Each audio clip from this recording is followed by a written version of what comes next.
was a great event. We went to the helicopter. It was freezing. The sun is a little deceptive. Yes, it is. So what would you like us to do? Sign your orders here. Official documents.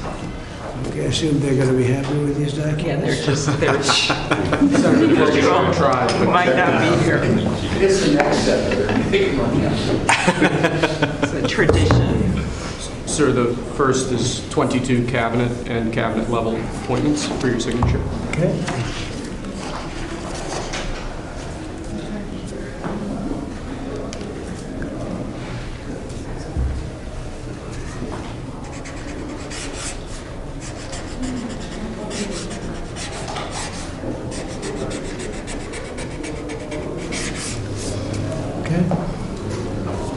The next one will be, excuse me, the next one will be 47 sub-cabinet level appointments, sir. But you don't have to sign 47 times.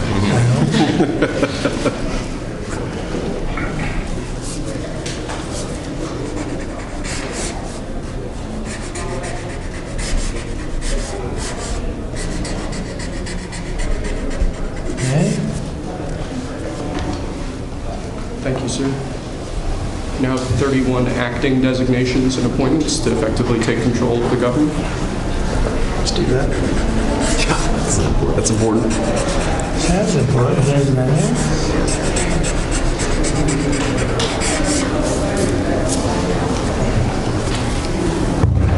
And we have 15 commission chairman and acting chairman appointments.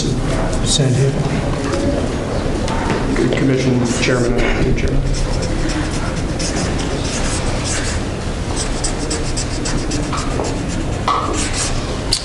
He was number one at Harvard also.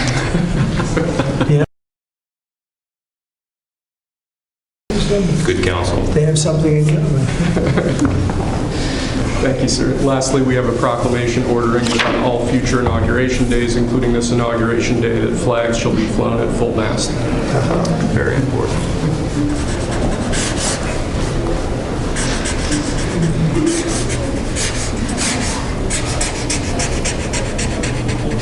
That was a beautiful place to have an inauguration tonight.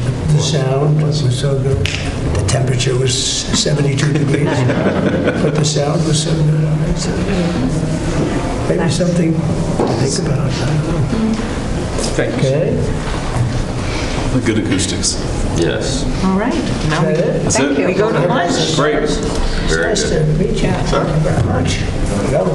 Take that. All right. See you. Thank you, Mr. Thank you, President. sir. Mr. President, did you have a good meeting with former President Biden? Very nice. Very nice. It's a beautiful custom. Mr. President, It goes back as long as helicopters. Before that, it was a stagecoach. But it was, I thought it was beautiful. Thank you. Great job. Great job. Thank you. Chuck. Mr. President, do you have any reaction to the pardons President Biden did at the last minute? Well, I'm not going to discuss it now. I think it was unfortunate that he did that. We won't discuss it now. There's plenty of time to discuss it. Thank you very much, guys. Should we go to lunch? Thank you very much. Okay. Okay. Head to lunch. Ready for lunch? Okay. Thank you. All right.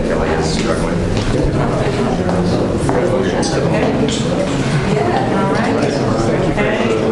That was 3 times the number of appointments you did in 2017, sir. Day 1, plenty more time. Just getting started. A lot of good work to do. Klobuchar. So we're going to stop there. It's good counsel. Try to work through your documents.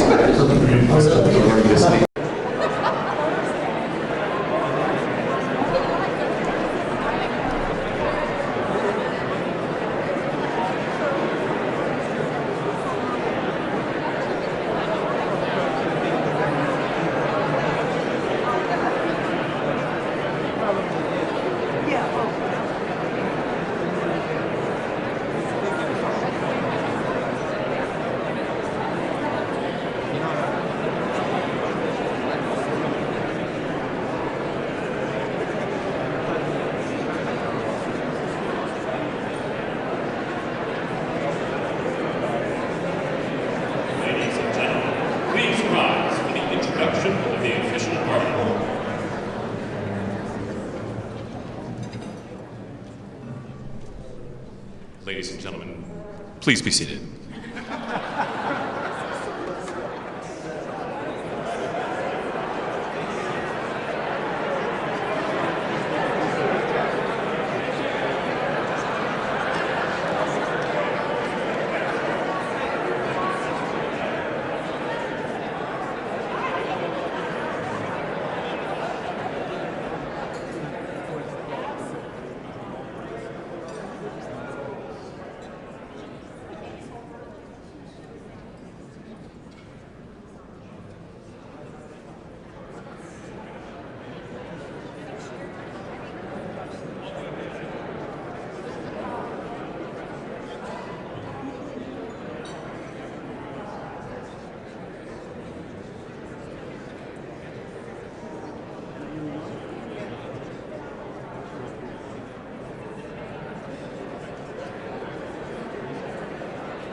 Democratic leader, the Honorable Charles Schumer, accompanied by Mrs. Weinshaw Schumer.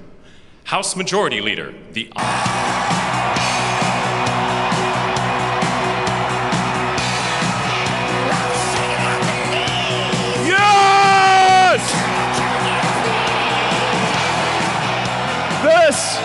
This is what victory feels like. Yeah! And this was no ordinary victory. This was a fork in the road of human civilization. Okay. You know, there are elections that come and go. Some elections are, you know, important, some are not. But this one, this one really mattered. And I just want to say thank you for making it happen. Thank you.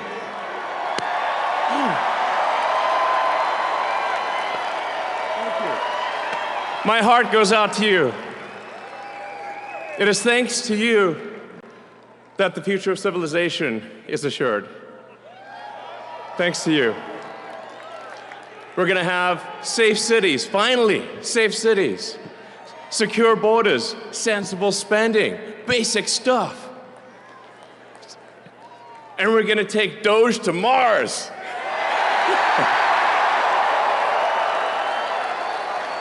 I mean, can you imagine how awesome it will be to have American astronauts plant the flag on another planet for the first time? Bam! Bam! Yeah! How inspiring would that be? You know, there's always problems in life. You know, there's this problem, solve that problem. But you know, there need to be things that inspire you. There need to be things that make you glad to wake up in the morning and say, I'm looking forward to the future. Yeah. And I love you guys.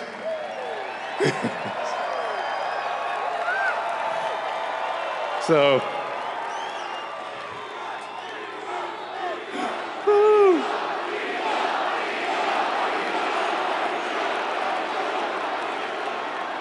and let me tell you, I'm gonna work my ass off for you guys. So,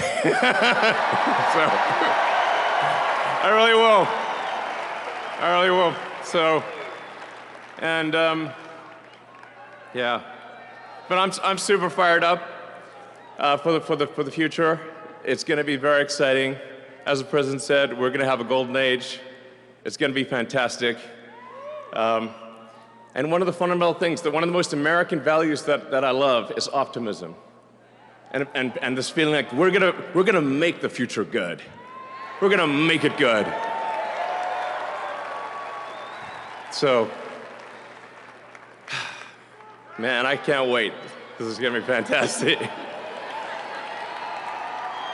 So thank you again. And yeah, I'm just so excited about the future. Thank you guys, thank you.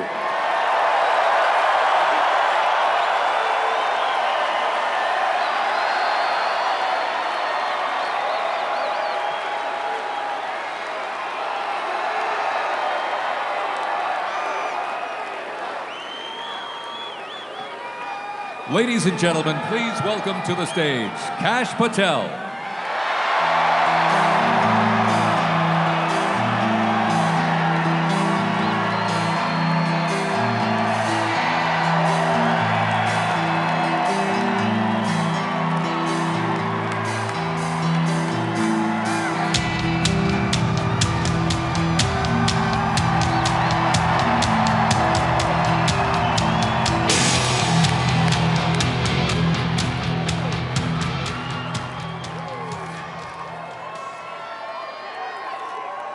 My, oh my, how do you follow Elon Musk when he tells you you're going to take you to Mars? I'll tell you how. He and I share something deeply. We love the American dream. And we have been given a gift by God today to usher in a new dynasty because we just inaugurated Donald J. Trump as our 47th president. And we just inaugurated J.D. Vance as our Vice President of the United States. And we did that because the American dream is alive and well, because you chose that our dream can be the dream for our children and the dream for our world. And we are at a crossroads here in America, but our future is bright because you had the courage to stand for your convictions. So I'm humbled here to talk to you about why I love the American dream. My story's pretty simple, it's unique, and some of you share in it. My parents were born and raised in East Africa. My father in the 1970s fled a genocidal dictatorship in Uganda, where he saw 300,000 of his countrymen murdered, where he saw what lawlessness would do if it was allowed to break through the system of constitutional justice. He fled, like so many others. He married my mother. They moved here. They waited in line. They stood in line because the American dream was worth standing in line for.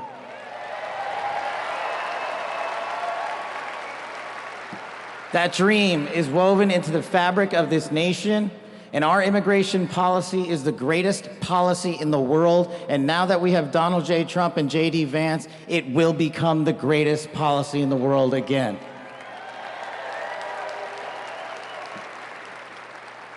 But dreams and hopes aren't enough, my friends.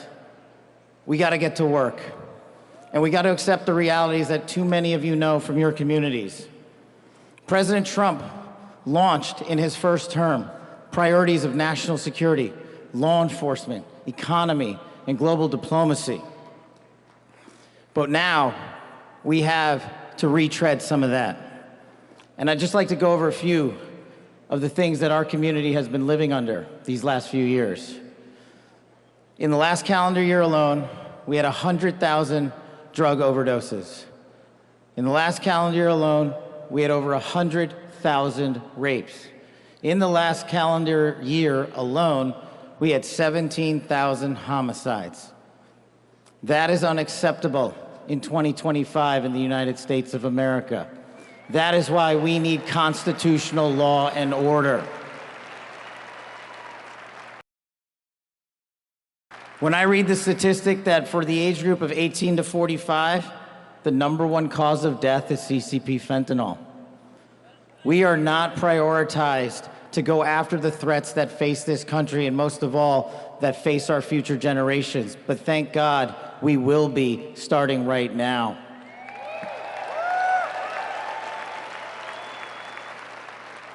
President Trump and J.D. Vance's leadership and administration will usher in the priorities that I cherished during my 16 years in government service.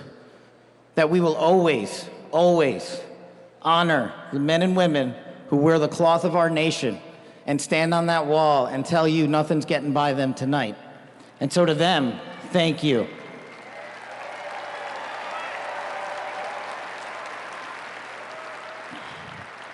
To our teachers and our frontline workers and our first responders, y'all choose to show up every single day for our children, for our communities, and we will now show up for you. Thank you for keeping us safe.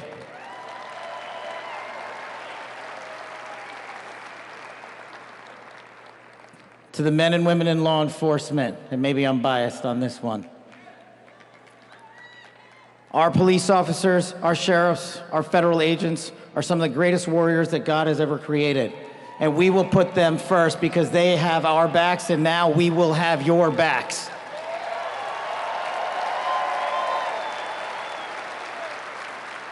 I am standing here because of the American dream. I am not standing here because of the color of my skin. I'm standing here because I earned my right on this stage, and you earned your right to be here with me.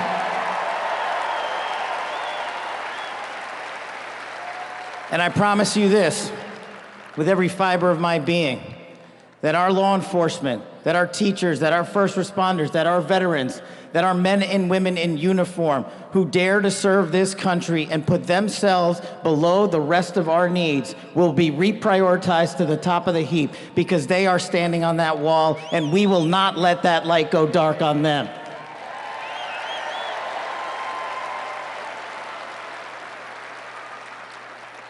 Whether I was a national security prosecutor, a public defender, President Trump's deputy director of national intelligence, his chief of staff at the Department of Defense, or so many other roles that I was humbled and privileged to serve when I swore an oath to that Constitution, which I hope to do so again one day soon.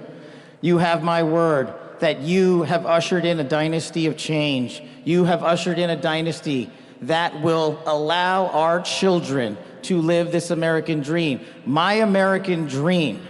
I am living the world's American dream. I am the son of lawful immigrants. We worked our tails off just like you all do, and I'm gonna make you a deal. I promise you I will never quit on your children. I will never quit on their children, because this American dream does not belong to me. It does not belong to them. This American dream belongs to the world.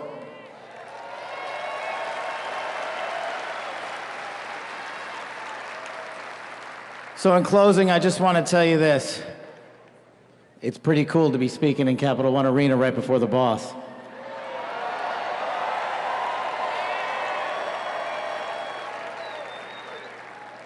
You've inspired me beyond words. Your love, your devotion, your commitment to our country, everywhere I go, shows us that we are not only the beacon of hope, but we are the land of constitutional justice. We are the land under Donald J. Trump and J.D. Vance, where we are going to end the two-tier system of justice. We are going to remove the weaponization of the intelligence community for political purposes. And we are going to put the men and women of America first.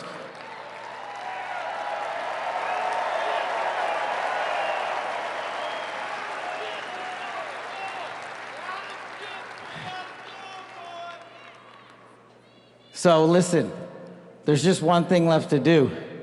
We all got work to do.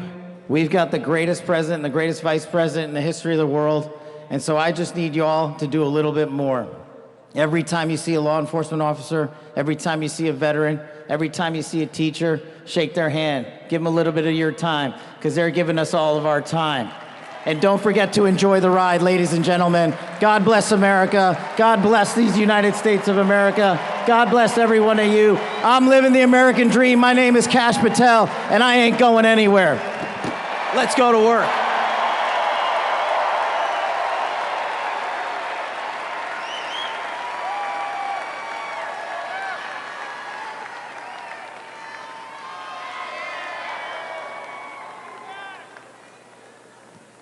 Ladies and gentlemen, please welcome to the stage, Dan Scavino.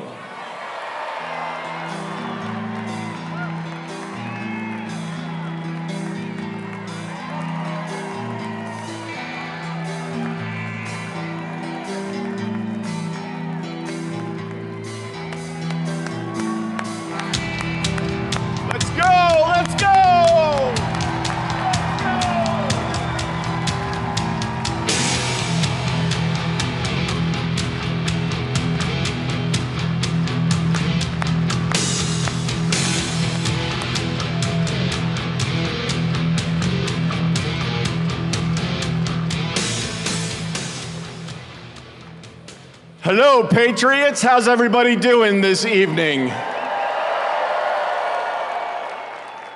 We're back!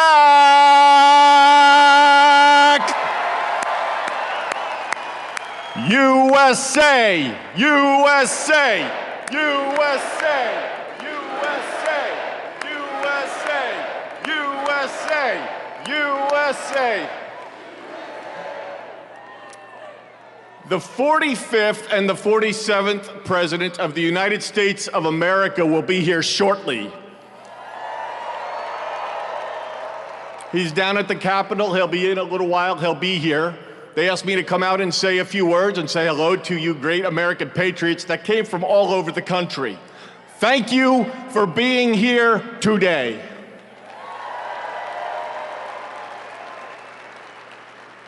One thing I just noticed when we were leaving the Capitol after the swearing in that really hit me hard after the journey we have been on over the last 9 years, especially over the last 4 years. It really hit me when they took the presidential seal right here and put it on front of the podium for when the president gets here. President Trump often says to us on Team Trump over the years, "You're so lucky that I took you on this journey." In the good times and the bad times, no matter what would be happening, we'd be sitting on Trump Force One, Air Force One, in the Oval Office, at Mar-a-Lago, no matter where it may be. Good times, bad times. You are so lucky I took you on this journey. And you know what, Mr. President? You are damn right. You took all of us on this journey.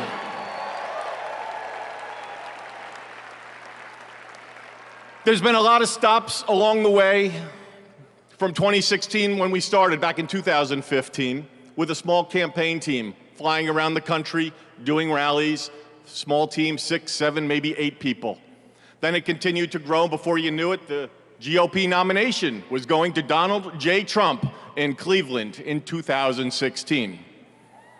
Fast forward, he became the 45th President of the United States of America. He had a great 4-year term, and you know what's been great? The last 4 years have not been great in many senses, but he's back in office right now, and I'm just absolutely so pumped up for what this president is going to do. He loves each and every one of you in this arena. The guy cares. He has a fighting spirit, as you saw in Butler, Pennsylvania, with the assassination attempt that came a few months ago. You could say that again. Fight, fight, fight. It's a moment that I will never forget, being there and in the hospital with him. I want to just give you a behind-the-scenes moment with the president and the heart that he has. We were in the hospital he had blood coming down his ear. He wanted to know how his staff was. Myself and Susie were with him, and Stephen Chung and Walt, and even the Secret Service. How are you guys doing? The guy just got shot in the damn head, and he's worried about us. Are you guys okay? He's on the phone with his family. Showed him a picture, the iconic photo of his fist raised in the air. Told him it was from Doug Mills from the New York Times, a great photographer. He looked at the picture, he's staring at the picture, one of the most historical photos of all time. There'll never be anything like it. He said, "Call Doug and see if he's doing okay." That's the attitude he had in that hospital.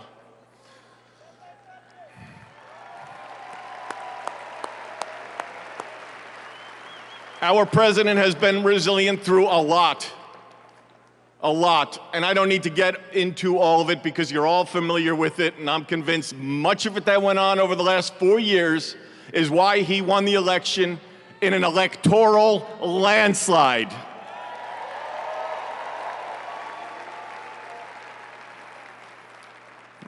In Butler, Pennsylvania, when he got up and he raised that fist and he shouted, "Fight." He will do that for every one of you, for the United States of America. He will always put America first, without question. He loves what he does. He's got a great administration and a great team behind him. What a journey. McDonald's, drive-through window. Garbage trucks showing up at a rally, and him on the plane putting on his orange vest. Sir, are you gonna take that off? I'm going to the rally in my orange vest. The guy is 1 in a trillion. There will never be anybody like this man again. Enjoy this moment. Enjoy this movement. And together, we will continue to fight, fight, fight, put America first, and make America great again. God bless everybody here. We love you. Thank you.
It's nothing, all or nothing makes you go away.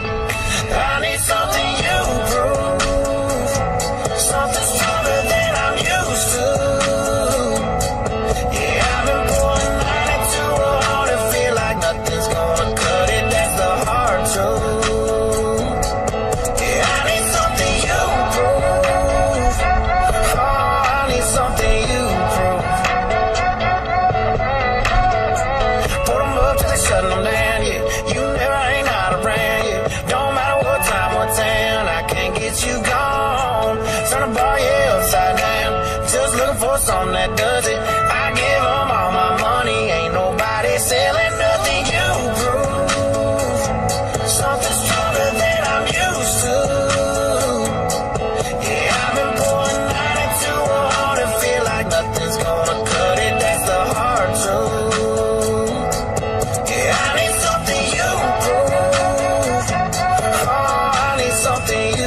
I came here to be cold to support Donald Trump.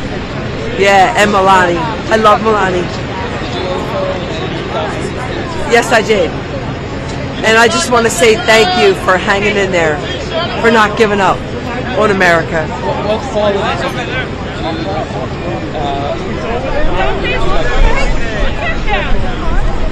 Well, what I like the most is that he's for America, he's for the people, and he's with his wife. His wife is amazing. Thank you for never giving up. Never giving up. All that he went through, all that they threw against him, he never gave up. That's amazing. I'm never giving up either. Thank you. Thank you. Have a good day.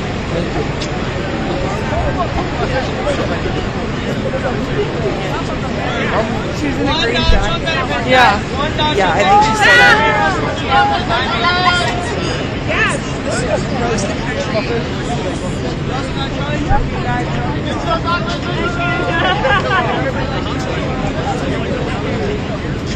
You can't tell me these two don't look.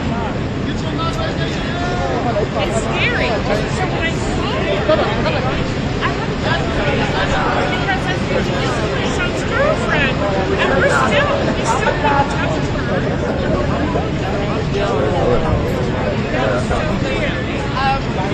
Oh, you got one too?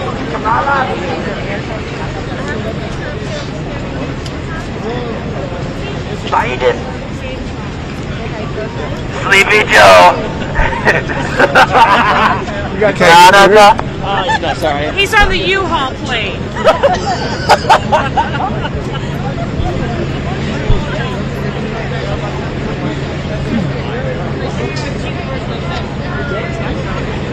$1 Trump inaugurational bench right here. Can't give me your answer right here. $1 Trump inaugurational bench. $1 Trump inaugurational bench right here. Can't give me your answer here. $1. Buck won't hurt. Trump said $1. They did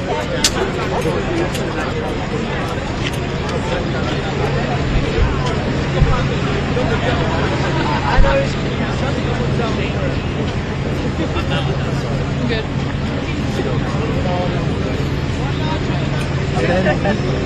Actually, kanina nakita ko maraming You as well. You as well. $1 for something. If you're shitting, like literally the things they had.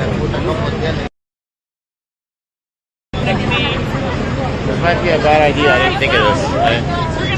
I think the motorcade is coming. Alright, clear yourself out there.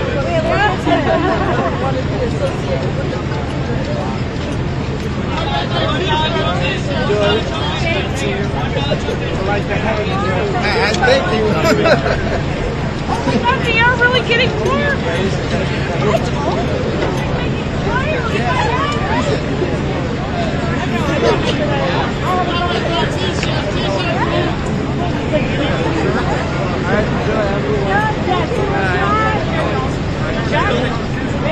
Let's go.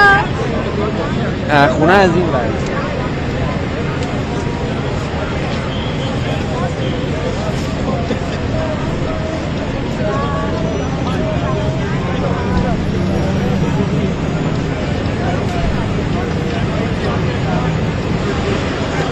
Actually, because straight up.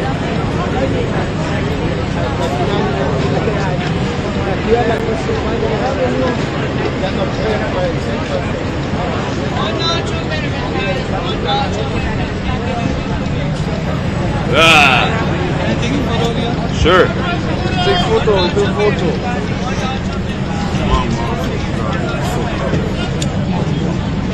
No. Those young men were terrifying. All right, how do we get out of here? Can I have your names?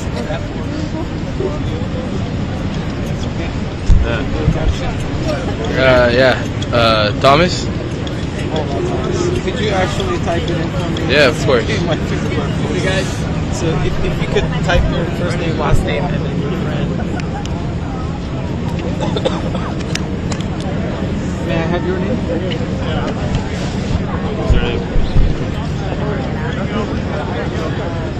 Cada uno de ellos se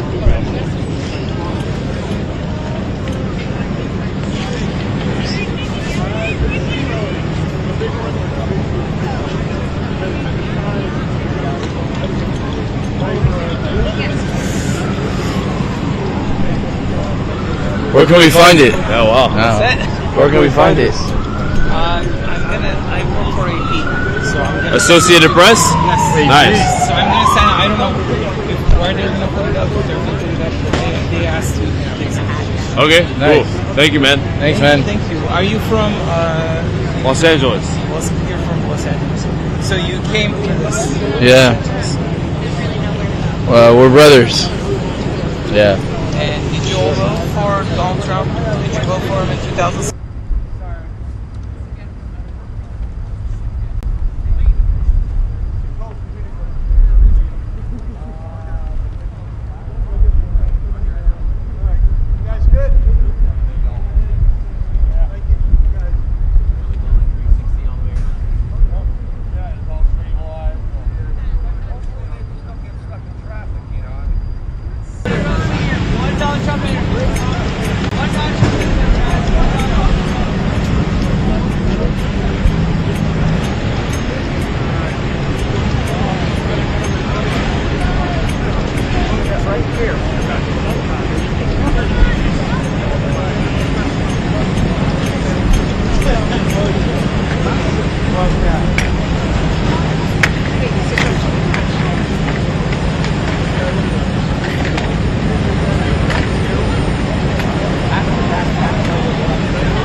Good dog.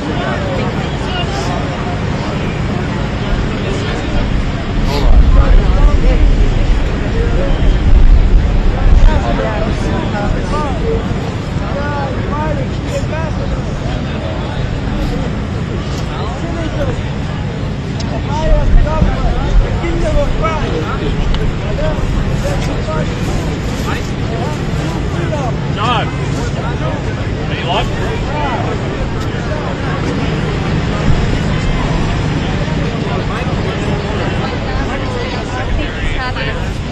I think this is where the motorcade is coming back.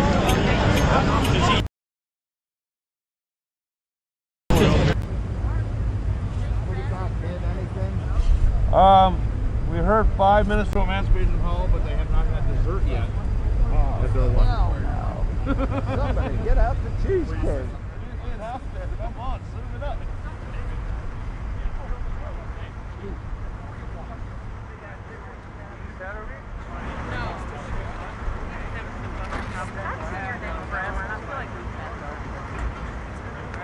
Hello, how are you doing? May I take a photo with you? I am with the Associated Press. Sure. Would that be okay? Sure. What are we waiting for? What's that? What are we waiting for? I mean, there's the event at Capitol One, so people who couldn't get in, I guess, are gathered here. Okay. I thought So maybe there isn't like parade. anything particular that's, that we know that anything's going to happen here. But may I take a picture of you together? Sure. One second. There's a camera guy behind. Oh, okay. Yeah. No worries. Okay. Luca, voglio che sia quadrato. Would you mind writing your names for me for the photo caption? Oh, okay. Sure. That's okay. Oh, me write it? Yeah, yes, please. Okay. So let me do it.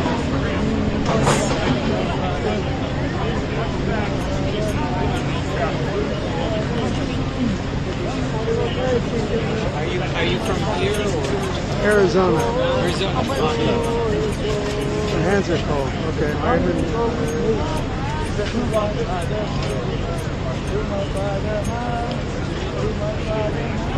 Did you vote for Donald Trump in 2016 as well? Yes.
Again, for the video, could you say your first name, last name? Okay. Sure. Yeah. Myron Lizer, MYRONLIZER, former Vice President of the Navajo Nation. And could you state eye contact with me? You don't need to look into the camera. You can look directly at All right, you. Okay. Thank you so much. Could you tell me why you're here today? Here to take it all in, the pageantry, honoring the 47th President of the United States. First day, new dawn, new era, even for the Indian tribes, all 574 federally recognized tribes. And just President Trump said all the right things for us. Streamlined government, and if we can get our tribal nations out of the governmental bureaucracy and the red tape that stymies development of our nations. A lot of times people come and liken us to a third world nation right here in the backyard of America. And we are the host people, the original inhabitants of the land, so we're here before anybody else came, and we feel like we should be a part of the advancement and the movement, so it's our job to help develop the right relationships. If government's becoming more efficient, then it should alleviate some of the bureaucracy that stymies development on our tribal nations. Could you tell me when you voted for him, what elections you voted for him, and then continue with maybe a couple or three qualities of him that you Well, yeah. Voted for President Trump in 2016, 2020 when he won.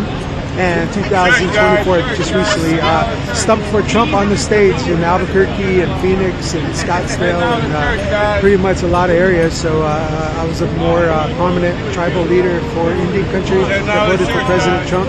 And all the while, I feel like that President Trump,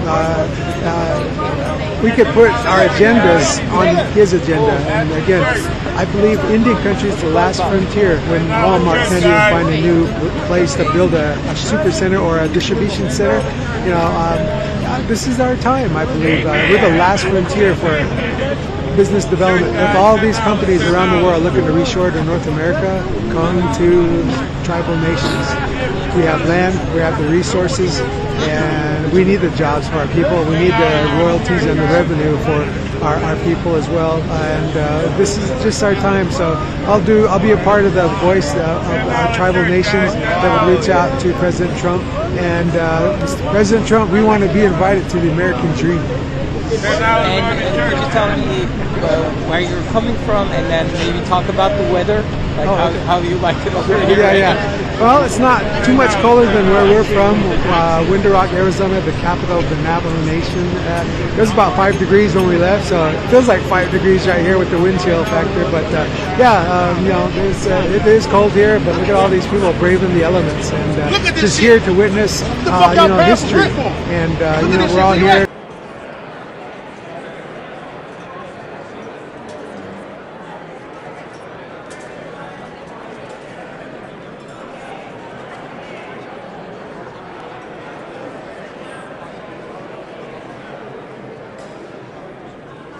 Everyone sit down. We're going to have a few toasts. And I hope everyone enjoyed the dinner. You are now eating the Minnesota apples in that dessert. At this time, I'd like to invite Leader Steve Scalise of Louisiana and Leader Hakeem Jeffrey of New York for the presentation of the flags to the President and the Vice President.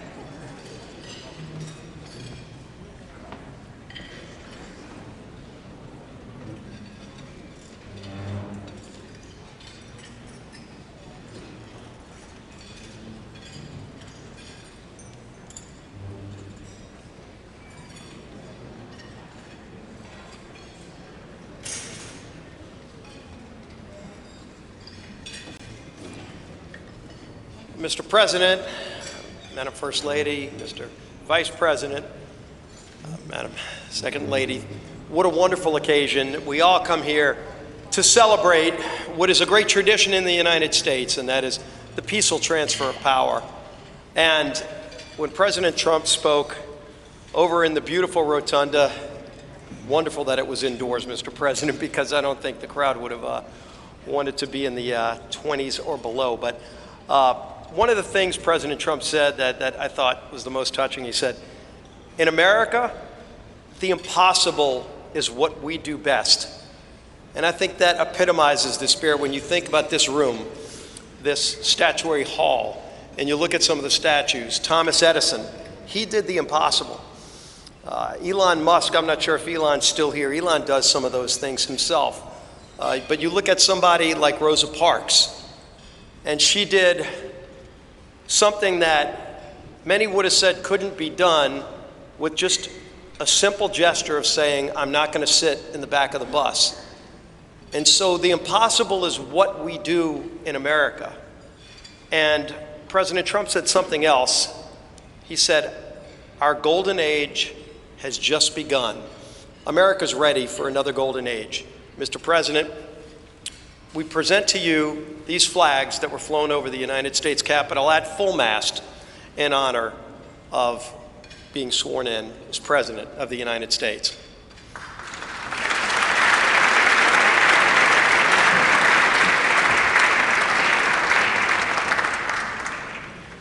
Thank you, Chairwoman Klobuchar, for your leadership of today's ceremonies.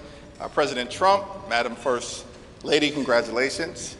I have the honor of presenting the Vice President with our nation's highest symbol, the American flag. As a United States Marine, the Vice President put on the uniform for the first time. The resolution said that the flag would be 13 stars, white in a blue field, representing a new constellation. Out of many, one.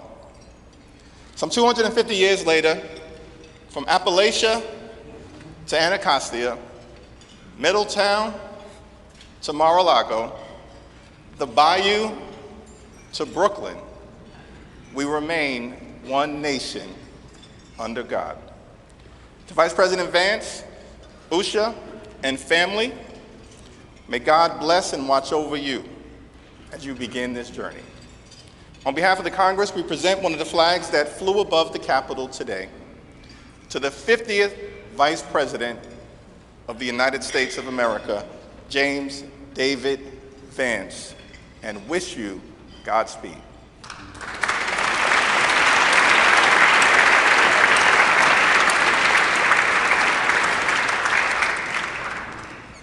Thank you, Leaders Scalise and Jeffries. I now ask my friend Senator Deb Fischer of Nebraska, as in the beef you had for the entree, who has been an excellent partner in planning today's events, to come up and present the inaugural photographs. Well, my thanks to Chair Klobuchar for putting together again in the last 2 days the 60th inaugural ceremony here at the United States Capitol. Amy did a wonderful job, along with all of the committee, all of our staffs, in order for this to come together and be a very memorable experience. It is a tradition that the committee give our new President and First Lady, our Vice President, and Mrs. Vance the official photographs taken at the swearing-in ceremony. And so it is such an honor to be able to have those presented to you. I hope you will display them with pride, with honor, and with a humbleness that I know you will carry with you every single day that you serve the people of this country. May God bless you all.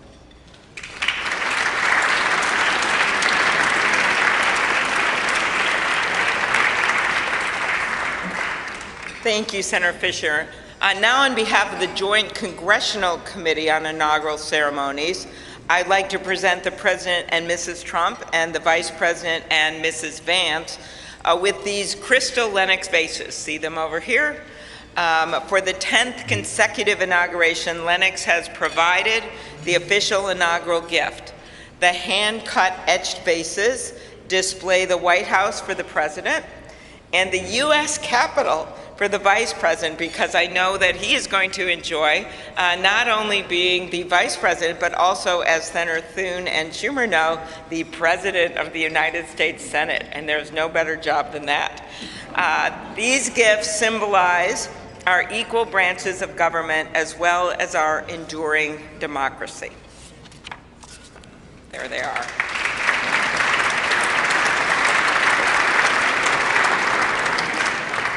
I will now invite Speaker of the House, Mike Johnson of Louisiana, to give the toast to the Vice President.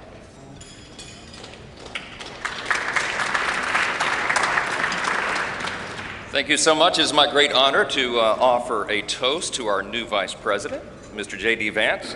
J.D., you wrote something very poignant in your memoir, actually many things very poignant, but let me quote you here. What separates the successful from the unsuccessful are the expectations they had for their own lives. That's really meaningful. That expectation is a powerful thing. We remember the people in our lives who provided that to us.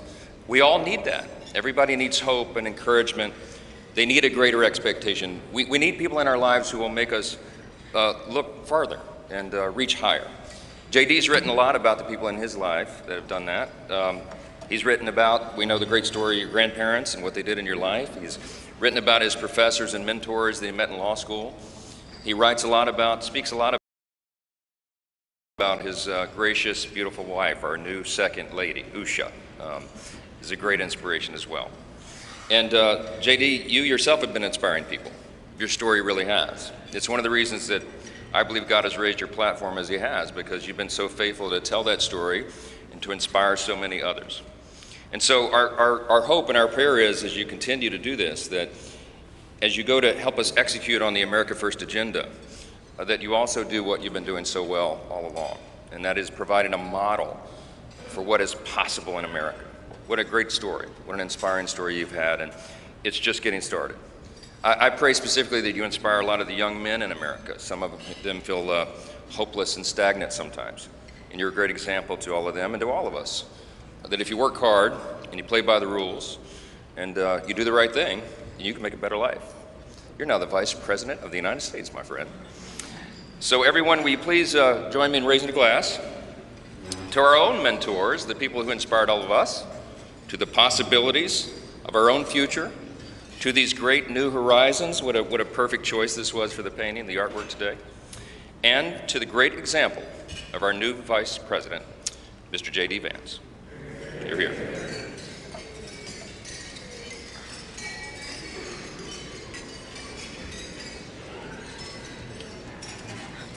Thank you, Speaker Johnson and Vice President Vance. I will now invite my senator next door in the state of South Dakota, Senate Majority Leader John Thune, to give the toast for the President.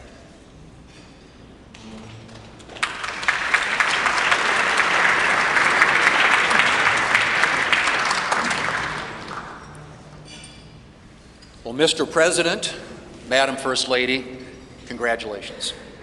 It is an honor for all of us to be able to be here today with you on this historic day as we celebrate your inauguration.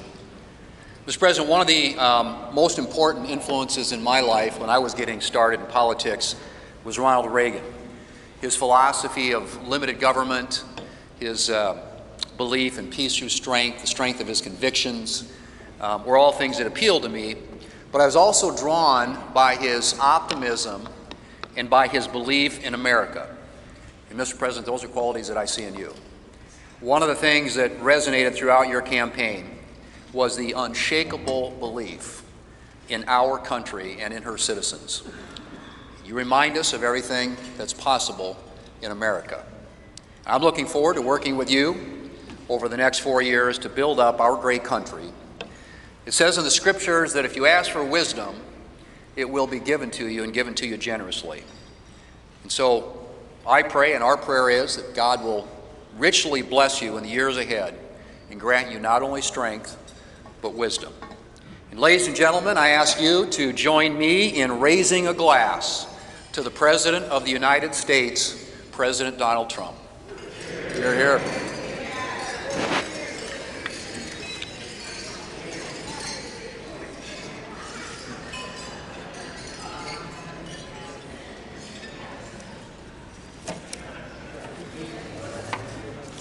So, this has been a long day with many other things ahead for so many of you. But I want to thank you for attending the 60th inaugural ceremonies. And as we close, we ask that you pick up a gift. All of our guests are going to get a set of commemorative glasses in embossed leather featuring the Great Seal of the United States, which Senator Fisher and I selected together, and maybe Senator McConnell added some bourbon from Kentucky. Just saying. It is now my privilege to conclude this luncheon by asking Margaret Kibben, the chaplain for the House of Representatives, to deliver the benediction. Thank you. And we know we love this eagle podium. It's pretty good, Mr. President. Ladies and gentlemen, please rise for the benediction.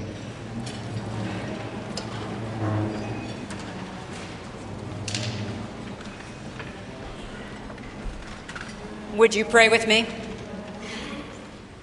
Holy and merciful God, having witnessed another successful moment in the experiment that you have entrusted into the hands of the American people, we pray your blessing on our 47th President of these United States, Donald J. Trump, and Vice President James D. Vance.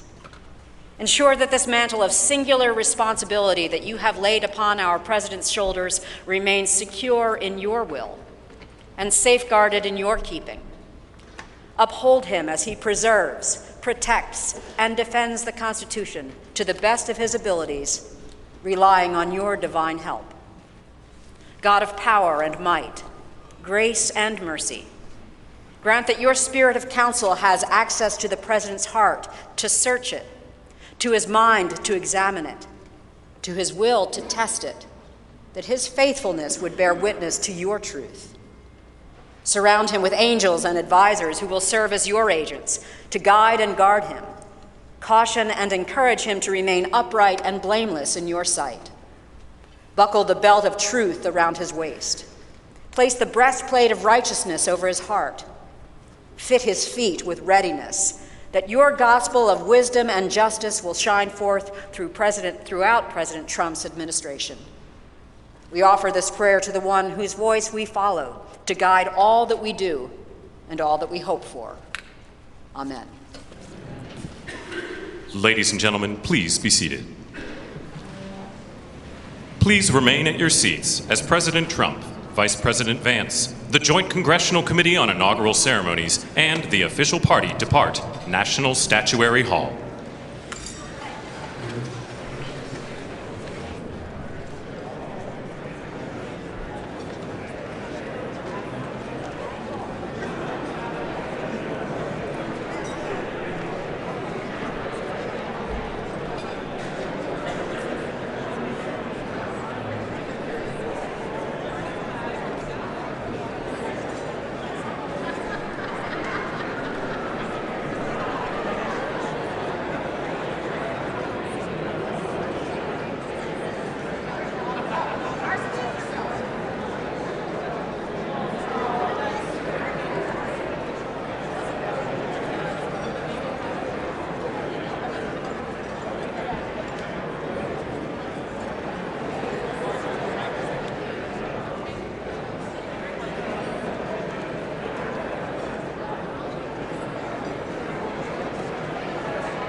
So do we have to go down?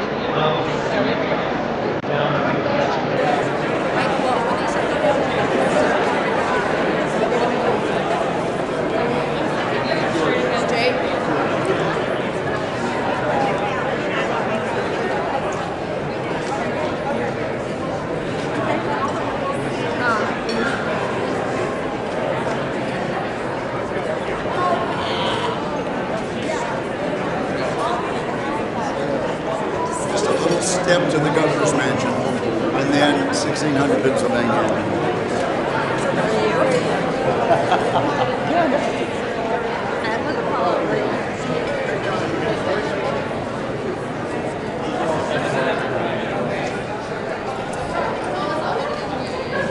But do we have a Sherpa person leading? I'm looking for her. Yeah, I'm looking for my guy too. Hey, Linda?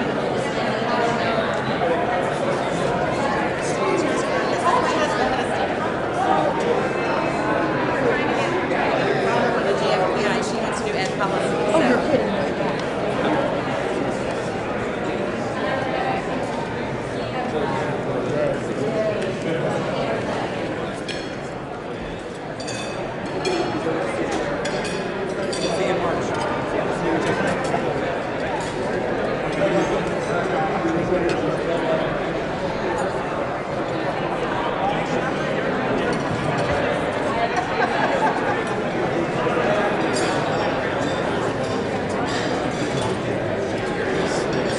Shuttle to the Village Hotel and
CJS again.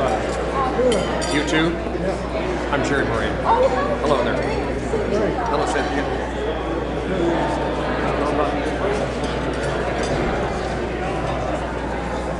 Same spot.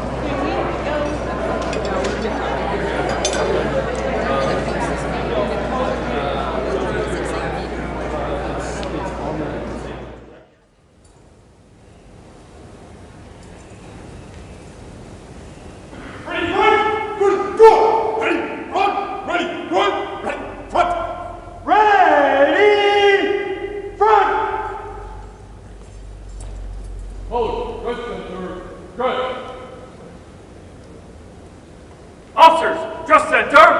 Just! Hold, ready, front. Officers, ready, front. Ceremonial. Ceremonial. At ease. Hold, stand at ease. Attack. Ceremonial. At ease.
Hold. Ready. Hold.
first time.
Commanders, take charge of your units.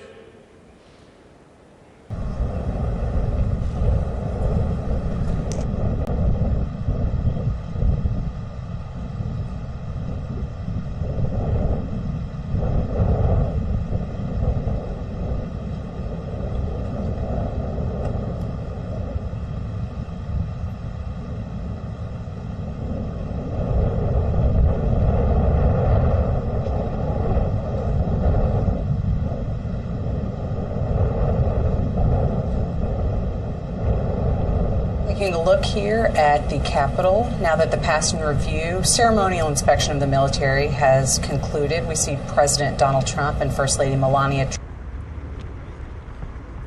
Cade has been awaiting them. This will be their initial trip as President and First Lady officially getting into these vehicles that will be their official modes of transportation, at least when they're on the ground in Washington and throughout the world. Really, these same sorts of vehicles will be transporting them.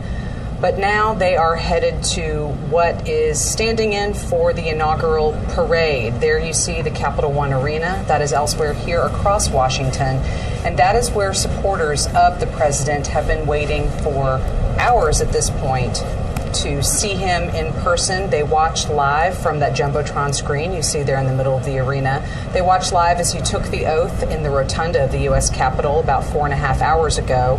And they have been watching other images coming in from the events on this Inauguration Day. That luncheon that just concluded elsewhere in the Capitol, the pass and review inspection of the troops.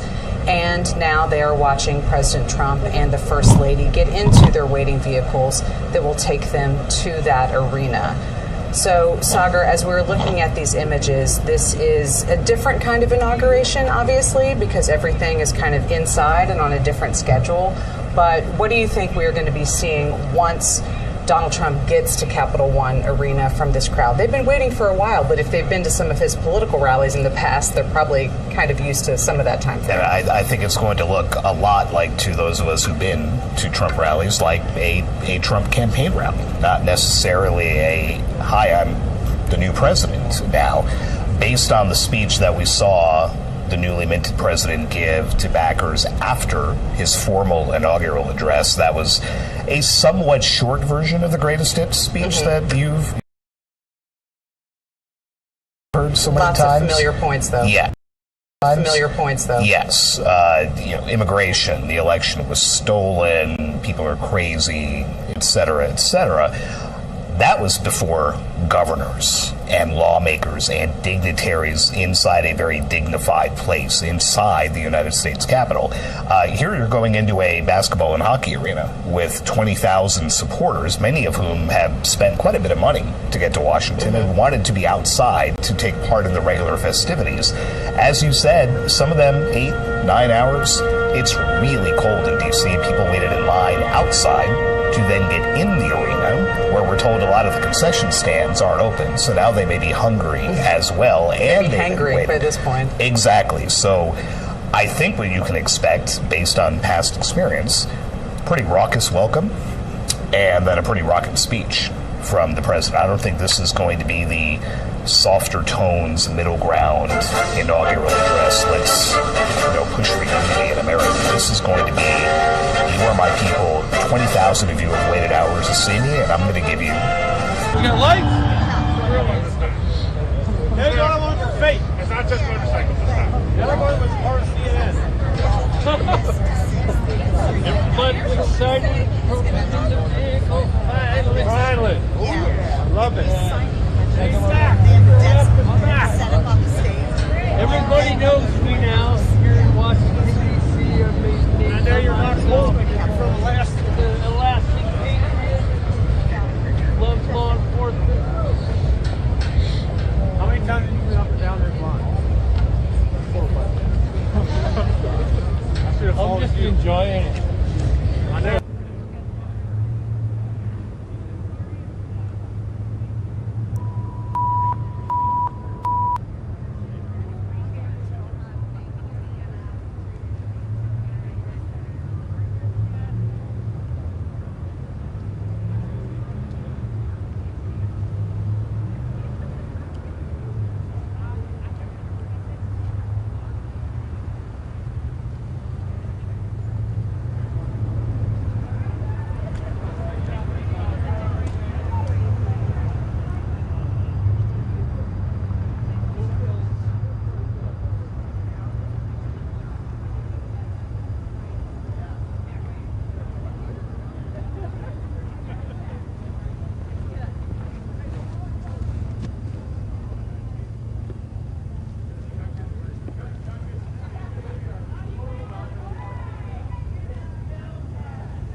21 degrees outside in D.C., and the wind gusts have made it feel much colder than that. So we see now the motorcade making its way.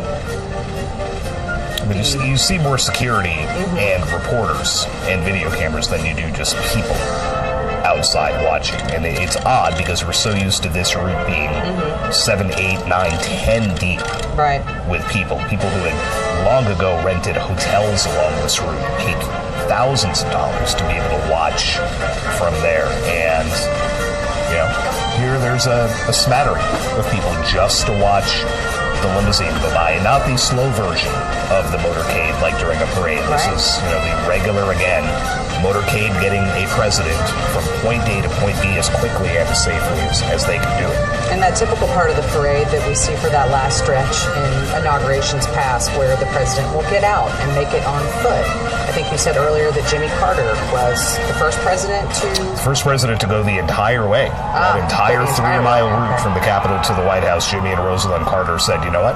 We want people to see us. We want them to think that this office belongs to them, because it does, and we want them to watch us the entire way from the seat of power to the executive mansion. Seeing the motorcade slowing down to a stop right there. I mean, maybe somebody was in the crosswalk. I could have been wrong. That van you see, the modified truck there, that is the Secret Service counter-assault team. These are the very heavily armed and armored operators whose job it is to repel an attack on the motorcade. Never been deployed. Actually, have not had to jump out of the vans and do it, but when we get up on the White House driveway and they open their doors and they start taking their stuff out, it's not a group of gentlemen you want to mess with. Understood.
peaceful transfer of power, a hallmark of American democracy. We wanted our kids outside to watch the outgoing president and the new president roll by. They didn't get that today. Did some of those folks get into the arena? Maybe. Capacity 20,000. That's less than a tenth of the number of people that were expected to be on the West Front and on the Capitol grounds. Forget all the general admission areas on the National Mall, along the parade route, wherever else. You're looking at, maybe in the neighborhood of 300,000 people, and now you're down to 20,000. I'm not great with the math, but that math doesn't seem great. A lot of people who wanted to see something are not going to get to see it. Just a fraction of what would have been possible, but still. Fraction, that's probably a better way to than to try to actually do the math in my head. But this arena that's been hosting NBA and NHL games and concerts, and I've taken my nephews and niece to the circus and to see the Harlem Globetrotters in this building. It's hosted everything. This is a new one. This is not something that what used to be called the MCI Center, then became the Verizon Center, is now Capital One Arena. This is not something that it's ever hosted. This is not something that's really happened on this scale. The old Capitol Center in the D.C. suburbs in Maryland hosted a very truncated celebration for Ronald Reagan's 1985 inauguration. That was the last time something was moved indoors, but there was no parade. How, again, they're going to pull off an actual parade in this building? Again, I've seen a lot of different kinds of events in there over the years, but this will be something different. I've been to many college basketball games in that arena back when it was the MCI Center, kind of dating myself a bit. But I still refer to it as simply Verizon with my wife, and that it hasn't been called that for a couple of years now. I'm not violating any naming deals or anything, but to me, it was MCI, like for you, for a long time, and then Verizon. And people in D.C. who remember the old Capitol Center, long since demolished, have been conflating the two names. So you have Capital One Arena, the new one. The Capitol Center no longer exists. The Capitol. So there have been all kinds of, well, wait, which building is what? What time's the Cap Center thing? Like, well, it's not, because they blew up the building 20 some odd years ago. A lot of concerts and games there as well.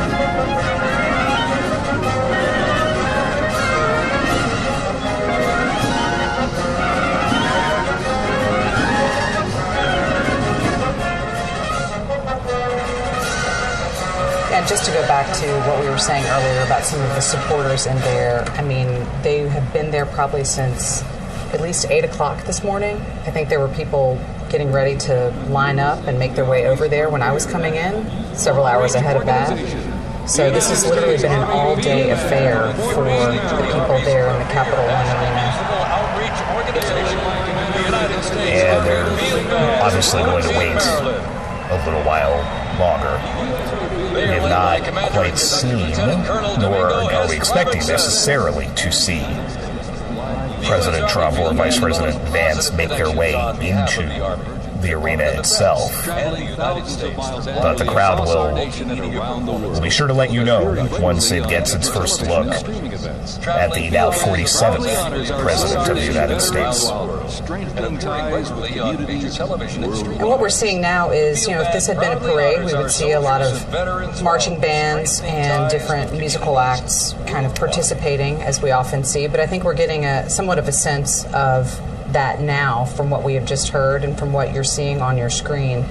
Some of those same groups who travel here from all over the country to take part in inauguration parades at invitation of the committee and sometimes to represent a certain institution or geographic area. But we are still seeing some of those entities making their way in there for performances. It just looks a little different, but still has a festive feeling to it. And I'm sure that the folks who have been there since very early this morning, who have been listening to a lot, watching a lot, but at least they are seeing now some level of performance as part of the festivities on this inauguration day. I wonder if that trade-off, sitting inside the arena for 8-9 hours, whatever it might be, the trade-off with not being outside in single-digit wind chill for a good chunk of that. I wonder who fall on which side of that. Would you rather have been outside and waiting, I don't know, 5 hours, 6 hours, or inside? I'm gonna vote for inside.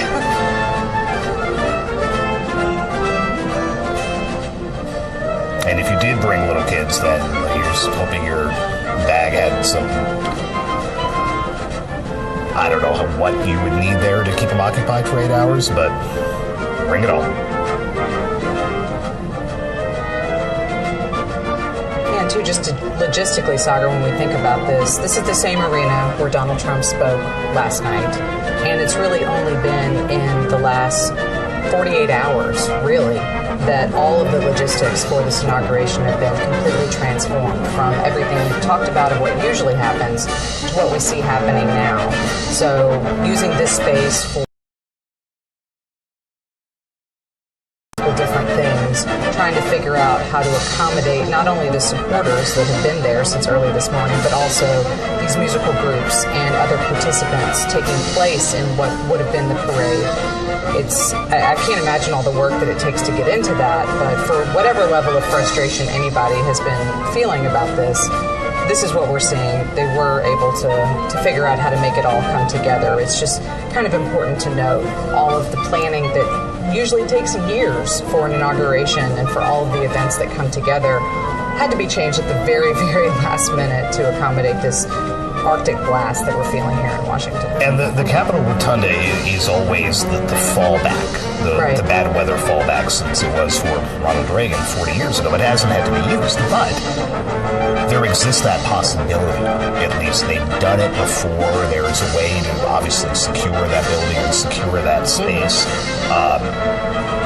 To transfer a pro sports into this, I mean, I imagine what the logistics involved in this have been over the last 48, 72 hours. You know, we all first got word Friday afternoon, like, hey, they might move it inside, to, oh, wow, they moved it inside. Oh, wow, that must be a terrible, I mean, I have a headache thinking about that for them. To be able to pull it off, you know, the Rotunda, everything there seemed to go well, at least, you know, outside looking in, everything went off without a hitch. Is this easier to secure if you look at it perhaps from the Secret Service standpoint? Absolutely. An actual building, is always going to be easier to secure than an outdoor event, as we saw twice this summer. Speaking of which, that first assassination attempt against Donald Trump in Butler County, Pennsylvania, there will be first responders from Butler County among the folks who are taking part in this parade, so that will be a nice touch. Yeah, the place looks pretty full, and they've got, you know, a whole lot of red, white, and blue going on. It helps that that's, you know, been part of the Washington Capitals and Washington Wizards color scheme as well. So maybe they already had that on. They may have already had some of those filters in place with the lights. Who knows? I wonder what they did with the banners, the retired numbers and things there. The camera's not tilted up that high, but you've got Capitals players' numbers retired up there, the old Washington Bullets World Championship banner flying, but those are pretty high up. And I've had such nosebleed seats that we've been looking down on the banners. That's how high we've sat for some games and concerts there. It's important to note those security measures that you point out from all of those outdoor rallies that we covered before Butler and then after Butler, when the campaign did hold some outdoor events, and there was a question of whether Secret Service would allow the Trump campaign to really do that. And once they had decided that they wanted to return to those outdoor events, and there we see Sagar there. I know, that's all I had to do was mention it, and now we see the Eastern Conference Champions banner, the President's Trophy, the Washington Mystics. Still represented there in the Capital One Arena. Home to many different kinds of events, including the 60th Presidential Inaugural Parade. Not gotten a sense from the cool traveling with and now President Trump about when exactly we will see him. And again, we are expecting him. If you look very closely at that stage, you have the lectern where he will make his remarks, but off to the left of that, it almost looks like a toy from a distance. Something my daughters have right now in their playroom. There's a little desk with a presidential seal on it.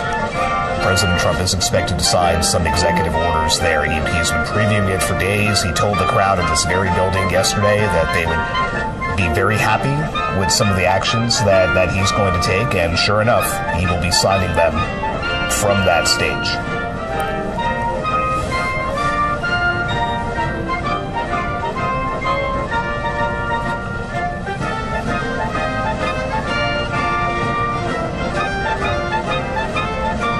Yes, Augur, and if we see remarks from President Trump, signing of those executive orders that you were talking about, this isn't the last thing on their dance card, so to speak, for the evening. We expect the Trumps to go back to the White House for more signing of executive orders, but even beyond that, there's a close-up there of that desk that you were just talking about. But after that, there's a series of inaugural balls where we expect the President and First Lady to attend this evening. There's the Commander-in-Chief inaugural ball, there's the Liberty inaugural ball, and then the Starlight ball. So 3 separate events where we expect to see the President and First Lady beyond what's going to be happening in this arena. So they're extreme close-up there of that desk with a stack of what we presume are executive orders and other proclamations that President Trump will be signing once he gets there to the Capital One arena. But after that, then the parties, those first dances between the President and First Lady that we think we'll be seeing later on tonight. It's not like it used to be. Ronald Reagan, I believe, had 9 inaugural balls once a year, and one year, and he joked about if we just go and spend 10 minutes at each, maybe we'll fall asleep by the end of them. That's a lot of transit. That's a lot of in and out of the vehicles and dancing, and 3 seems a little bit more manageable. There we can see some of the pool photographers who have been traveling around with President Trump today. So anticipate that when we see them, that means that we will be seeing him at least relatively shortly, so they can be out front to get those shots as he and First Lady Melania Trump, we believe, will be coming into this arena. But almost smack in the middle of the screen is Evan Vucci, who's the AP's chief Washington photographer, who's covered more inaugurations than I can think of. So. Well, don't date him too much. Don't make him feel too old. Let me rephrase that. More big Washington events than I can think of. Yeah, I don't think he would like any kind of age reference there.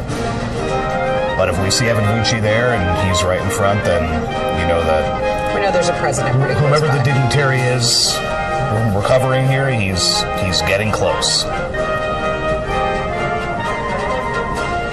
You saw on that little table, which I'm not sure why I think that's funny, but it just looks like this tiny little table in this giant arena. The box with the pens. It would look to be that the Trump Sharpies are back. If you recall, we don't just use a ballpoint pen or a little fine tip marker. These are full-on Sharpies that make noise when signing. You can certainly hear them. Yes, and President Trump used to revel in handing out boxes of those. I was in the Oval Office one time when he had a group of kids, and he summoned an aide to bring 3 more boxes of them, and was just handing each kid 3 and 4, just kind of flinging them out of his kitchen, grabbing Sharpies and jamming them into their pockets. Hey, it's a souvenir. I would take a presidential Sharpie. But it just makes such a distinct sound. I was about to say, we saw earlier as the president was signing some other proclamations dealing with a lot of staff and some other things aside from the executive orders that we believe will be coming later. But we could hear on the audio from that those Sharpies were in action. So and he always reveled in signing things in the Oval Office or whatever event he was speaking at, and turning around that folio and holding it up in the air, and that thick signature with that Sharpie was almost as big as some of the actual news in that document. So I trust with these EOs to cheers, he will be showing that off today as well. And then my guess would be that some of those Sharpies get flung into a crowd, and some of these folks are going to walk away with a souvenir.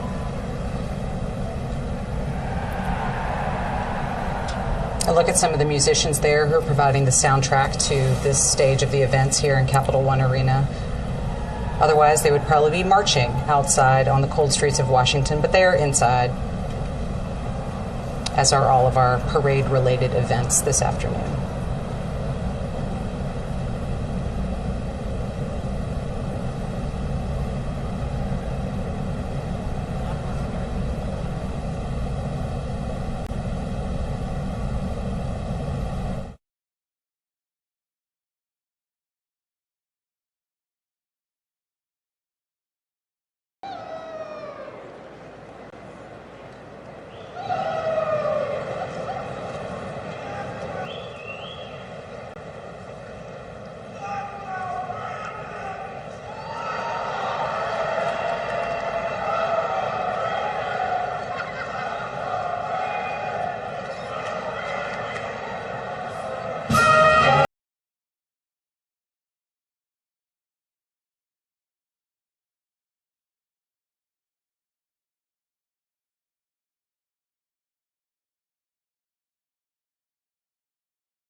Bullets and bayonets back to the top. Bullets.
My name is Dan Taylor, and I'm very honored to be requested by our president to be your parade announcer. And it's great to be here with you. I have to say it is a bit of a different format for a parade, but of course our president wanted us to keep us safe, wanted to keep us warm. And I can tell you something, the talent that's going to be coming through these doors into this arena, it is going to get hot in here tonight.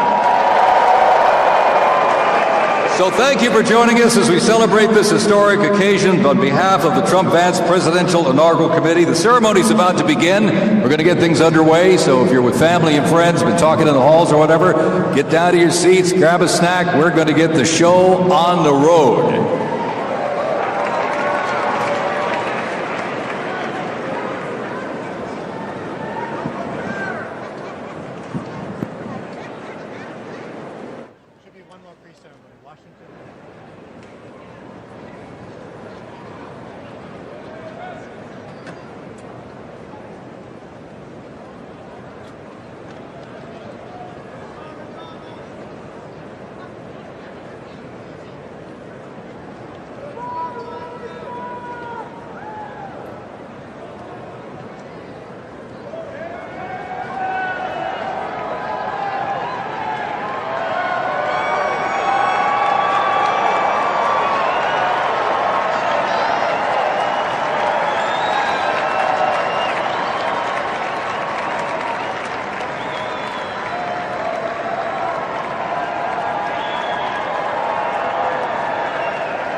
No Americans we or national spirit. Next up is honors.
Next thing for us is bravura.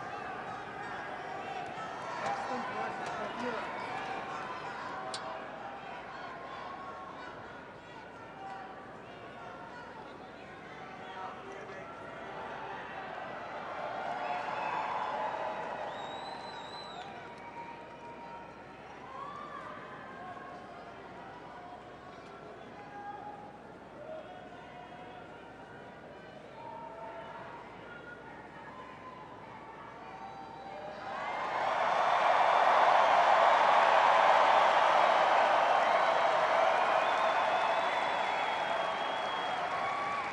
Ladies and gentlemen, we'd like to welcome the official fanfare music group of the President of the United States. Under the direction of Major Aaron Morris, the U.S. Army Band Herald Trumpets performing their fanfare that's actually written for the 47th President of the United States. Listen to this, it's amazing. This is Brass and Glory.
Let's hear it for the folks.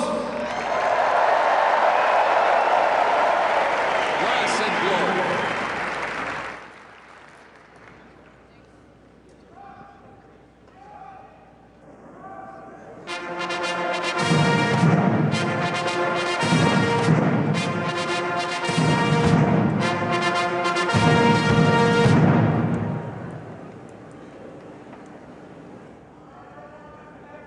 Ladies and gentlemen, please welcome the 50th Vice President of the United States of America, Vice President J.D. Vance, accompanied by the Second Lady, Mrs. Usha Vance.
and gentlemen, we now present a selection of participants for the 2025 Presidential Inaugural Parade.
Ladies and gentlemen, the heroes of Butler County are here.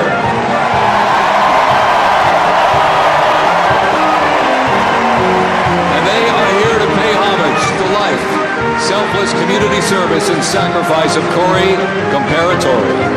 Mr. Comparatori, a 10-year U.S. Army Reserve veteran and past fire chief to the Buffalo Township Volunteer Fire Company, who died during the assassination attempt on the life of President Trump in Butler, Pennsylvania, July 13th, 2024. Their formation consists of Pennsylvania State Police, local police, county sheriffs, emergency services unit, EMS, 911 radio dispatch, and hospital personnel, who all heroically stepped into action during the horrific attack. They are also paying tribute to the courageous service of first responders nationwide.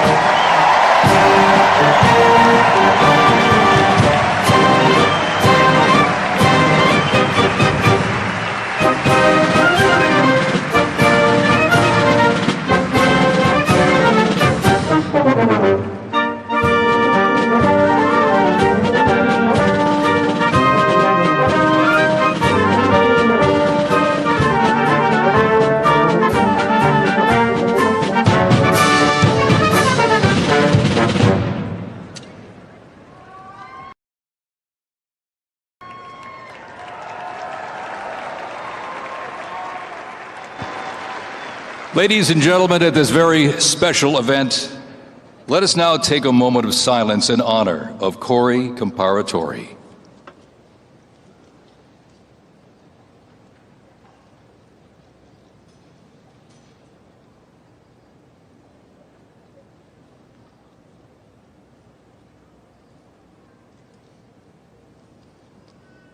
Thank you very much, ladies and gentlemen.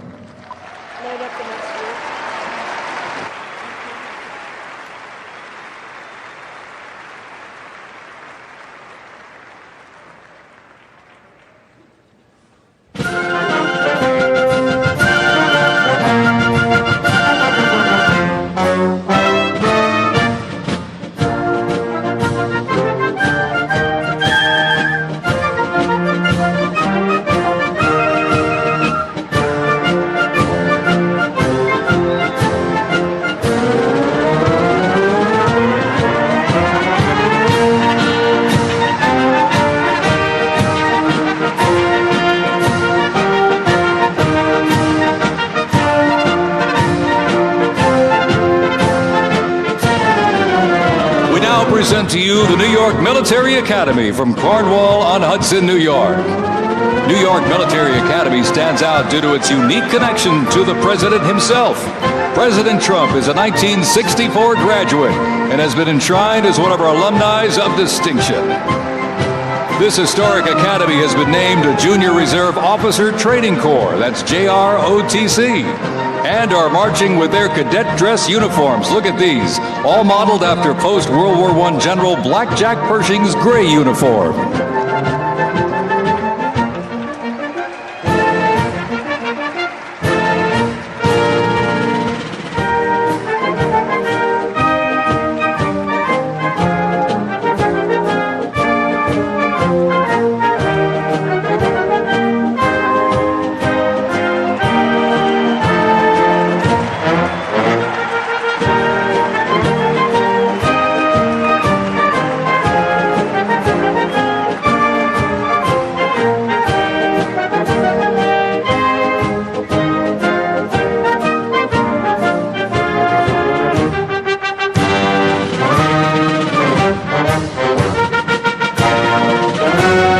Introducing the Palm Beach Police and Fire Honor Guard unit, representing the town of Palm Beach, Florida.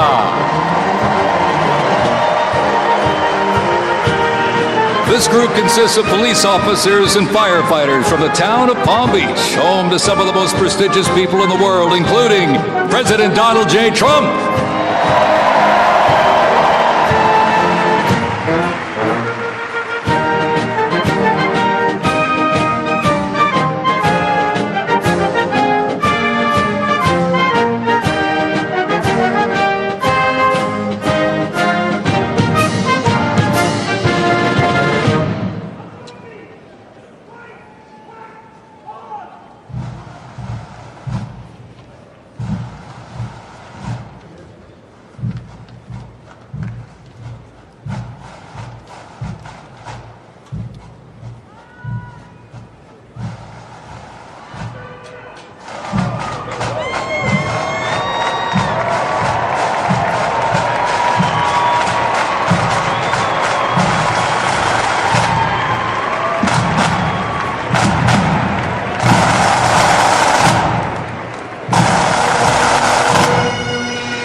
Switzerland, and as of this past December, the band has had the distinct honor to perform at the 75th commemoration of the attack on Pearl Harbor in Oahu, Hawaii. The band has also played for hospitalized children, military veterans, as well as the 1980 and 2005 presidential inaugural parades, and His Holiness Pope John Paul II. The NYPD Emerald Society Pipes and Drums formed way back in 1960. And you know, they are the oldest, largest police pipe band in the United States, comprised of all active and retired police officers of various ranks and assignments. Listen to those bagpipes. Let's hear it for them, folks.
one that hits close to home for our Vice President. We now welcome the Middletown High School Marching Band and cheerleaders.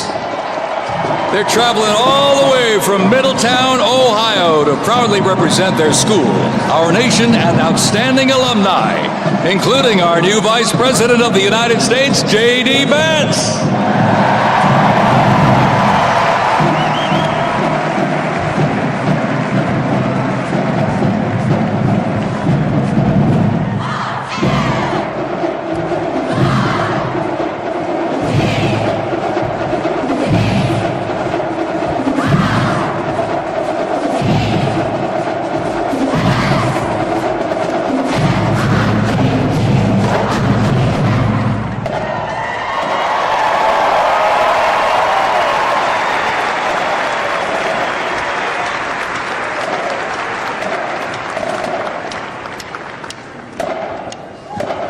The band has performed in countless parades, community and sporting events, as well as competitions. They have also always qualified for the Ohio Music Educators Association state finals for 23 years straight. How about that?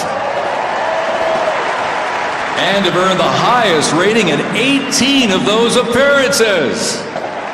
Woo! And today they performed America's Sweet Land of Liberty.